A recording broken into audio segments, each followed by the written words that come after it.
ஆகுலால் தோன்றும் அசைவின்மை கைப்பொருள் போகுலால் தோன்றும் அடி. வள்ளுவர் என்ன சொல்கிறாருன்னா, ஊழ் அதிகாரம், அதாவது ஆகுல் காலம், வருங்காலம், செல்வம் சேர்கிற காலம் என்று ஒன்று இருக்கிறது.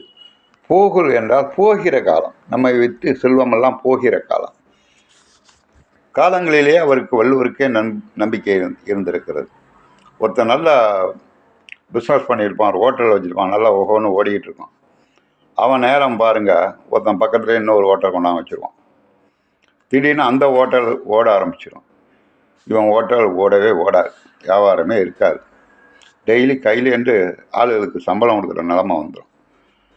இதுலேருந்து என்ன தெரியுது, நல்லா ஓடி இருந்த கடை பக்கத்தில் ஒருத்தன் வச்சானா இவன் கடை வீணாக போயிடுச்சு. இவனுக்கு இப்போ போகுல் காலம் என்று புரிந்து கொள்ள வேண்டும். சரி, இந்த இடத்துல ஓடல, இன்னொரு இடத்துல கொண்டு வைப்பன்னு வைப்பான். அங்கே ஒரு 10 லட்ச ரூபா பிடிங்கிட்டு போயிடும். இதுலேருந்து என்ன தெரியுது, அவனுக்கு இப்போ நேரம் சரியில்லை, போகிற காலம், போகுல் காலம். புரியுங்களா?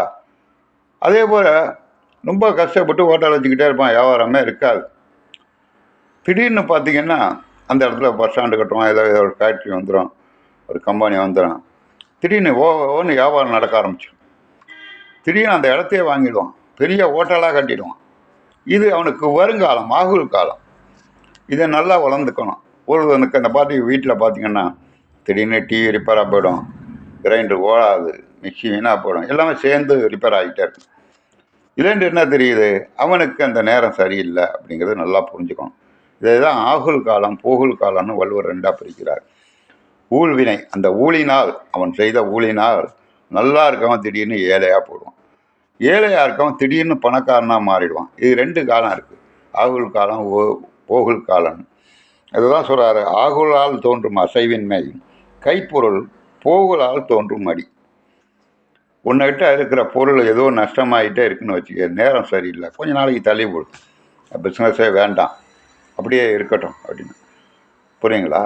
அப்புறமா ஆரம்பிப்போம், கொஞ்சம் நேரம் காலம் சரியானதுக்கு பிறகு ஆரம்பிப்போம் அப்படின்னு நினச்சி மறுபடியும் ஆரம்பிப்போம் கொஞ்சம் காலம் கழிச்சு. அது புத்திசாலித்தனம். என்னடா இங்கே வச்சா ஓடலான்னு வேறு இடத்துல வைப்பான், அங்கேயும் ஓடாது, இன்னொரு இடத்துல கொண்டு வைப்பான், அங்கேயும் ஓடாது. போகிற காசு போய்கிட்டே இருக்கும். இது போகுல் காலம், தமக்கு நேரம் சரியில்லைன்னு உணர்ந்துக்கணும். அப்பேற்பட்ட வள்ளுவருக்கு ஆகுல் காலம், போகுல் காலம்னு 2ஆக பிரிச்சிருக்காருன்னா நம்பிக்கை இருக்கிறது. காலங்களும் மனிதனுக்கு உதவி செய்கிறது. அவனுக்கு நேரம் சரியில்லைன்னா அதுதான் ஊழுங்கிறார்.